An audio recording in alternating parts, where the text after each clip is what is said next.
Have we found COVID patient zero? It seems like some investigators may have. And guess what? They were all members of the Wuhan Institute of Virology. Imagine that. That's interesting. Now, this story comes from Michael Schellenberger, Matt Taibbi, and Alid Gutentag, all Twitter Files reporters, by the way, who have looked under the hood and seen what governments did in order to censor COVID information. We've gone over that extensively. And here is what those investigative journalists say.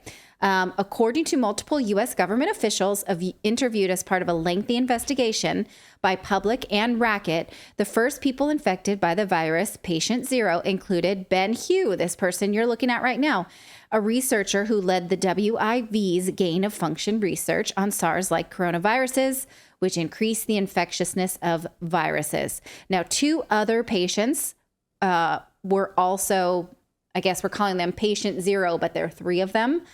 They also were lab employees. They are Yuping and Yang Zhu. Now, Wuhan lab and gain of function.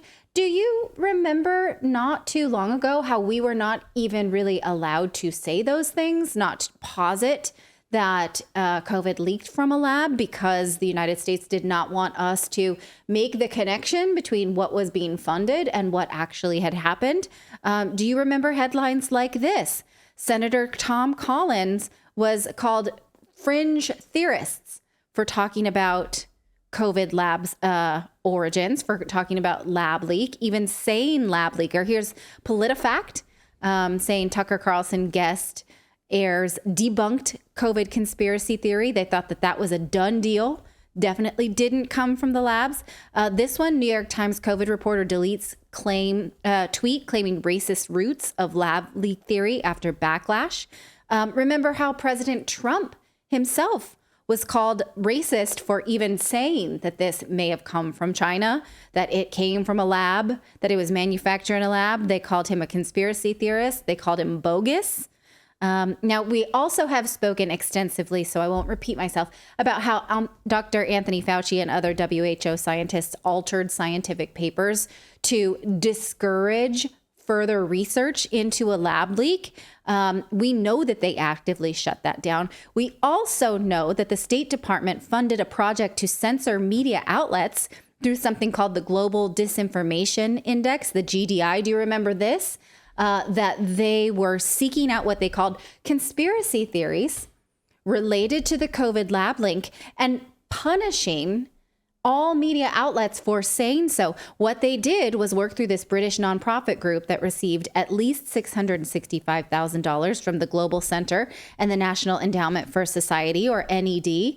And in fact, the Washington Examiner reported that the State Department, the U.S. State Department, was donating at least $330 million in taxpayer dollars to NED, and in order to rank news organizations and then tell advertisers not to work with them. Here is, I just want to remind you, we'll watch maybe the first half. It's a 2-minute video of the Washington Examiner proving that any media organization that covered the lab link was put on this list so that advertisers wouldn't work with them. Well-funded disinformation tracking groups are part of a stealth operation blacklisting and trying to defund conservative media, likely costing news companies large sums in advertising dollars. A Washington Examiner investigation has found these companies compile a secret blacklist and feed them to ad companies, with the aim of defunding and shutting down disfavored speech. The Global Disinformation Indexes rates news outlets based on their alleged disinformation risk factor. Those they deem risky are placed on an exclusion list developed by GDI's advisory panel, which include Ben Nimmo, a global lead for threat intelligence at Facebook's parent company Meta, and journalist Ann Applebaum, who has said Hunter Biden's foreign business dealings are not, quote, interesting. The Washington Examiner is on GDI's exclusion list, but the Washington Examiner was never contacted by GDI or informed of how it failed to meet GDI's standards. GDI discloses in reports which outlets it identifies as the riskiest and worst offenders for peddling disinformation. The top 10 all skew to the right. Some on the list are Newsmax, The Federalist, The American Conservative, One America News, The Daily Wire, and real clear politics. On the flip side, all the websites GDI ranks as the least riskiest lean left in their news coverage.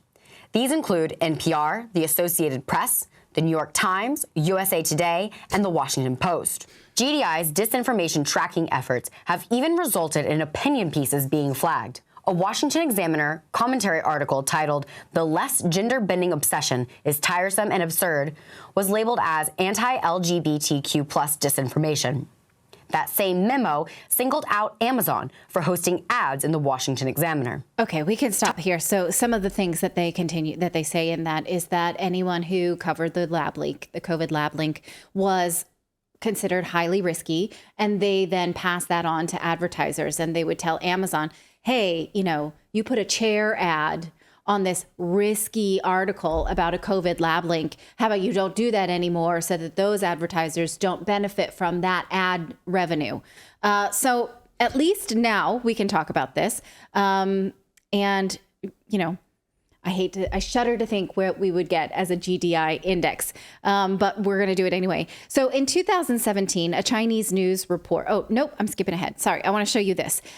Here is what the report says. It says, as such, we don't know where the Wuhan scientists who had developed COVID illnesses, or we do know that they developed COVID-like illnesses in November 2019. And also they were working with the closest relatives of SARS-CoV-2 and inserting gain-of-function features unique to it. When a source was asked how certain they were that these were the identities of the 3 Wuhan scientists who developed symptoms consistent with COVID-19 in the fall of 2019, we were told 100%. What they had seemed to track. And in fact, in 2017, a Chinese news report that we're about to see here did show Ben Hu working on viruses without protective gear. You can see him talking to the media and, not using protective gear and moving around vials, right? If this is like what do you call it, Philip? A level 3 lab or a level 4 lab? VSL, virus security level 3 or 4. It should be at least a 3, and media should not be in there. Right. And so what they're doing, they're like, oh, I got my hands behind my back and just one person wearing gloves. I don't think that's protocol, right? No, I don't think so either. No, and of course, we also saw the reports of how they were storing things in a freezer, like the freezer with all sorts of frost hanging around the freezer. So it was open and not even secured. Yeah. Okay. Now, this lab did have U.S. National Institute of Health funding. We know this now. In 2014, President Obama at the time banned federal funding for gain-of-function research, but the NIH went ahead and did what they wanted anyway because they deemed their work on SARS-like viruses as not falling under gain-of-function. They thought, it doesn't apply to us. We're going to do what we want. And they continued to fund this project in China and Southeast Asia anyway. There will be more revelations like this. We are now allowed to talk about this, whereas about 2 years ago we were not, because next week the Directorate of National Intelligence is expected to release classified material that is no longer previously classified, which may include the names of the 3 scientists who were likely to be among the first patients sickened by COVID. And President Biden signed a bill earlier this year that called for the release of the names of these researchers. So we may continue to see more. Now, I know that a lot of you still feel like, oh, this is over. I don't want to talk about it anymore. But we continue to feel like we have to because we were told lies about why we couldn't speculate where the virus came from. We were shut down on a lot of legitimate conversations. We were told that certain questions were conspiracy theory. We're going to see that even more when we talk about RFK Jr. at the end of the show, when we move to another platform to do that.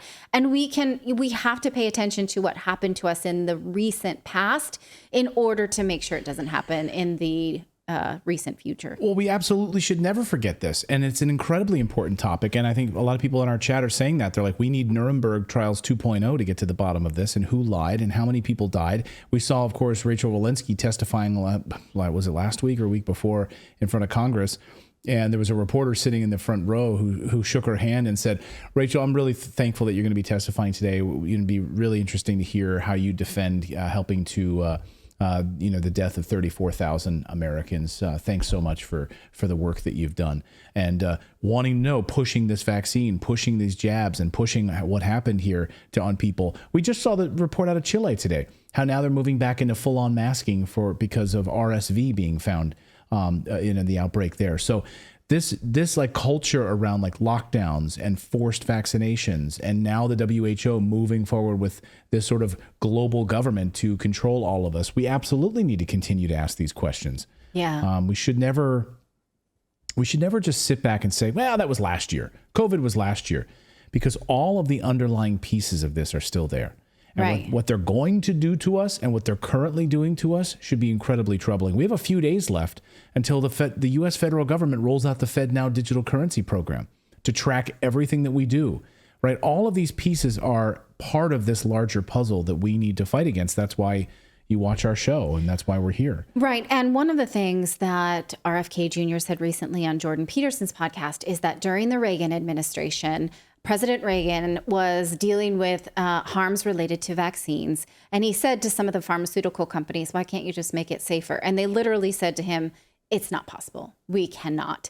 And so they lobbied and received blanket immunity, the biopharmaceutical companies, for all vaccines moving forward. And this is a power that can and has been exploited to the detriment of the general population. Thank you so much for watching this segment here at Redacted. We are live every day at 4 p.m. Eastern Time, trying to share the stories that the mainstream media will not cover. You should also come over and join our community of Redacted Rebels over at redacted.inc. That's our private locals community where we can share exclusive content that we simply cannot share here on YouTube. Come over and join the rebellion together right now by going to redacted.inc. We'll see you next time.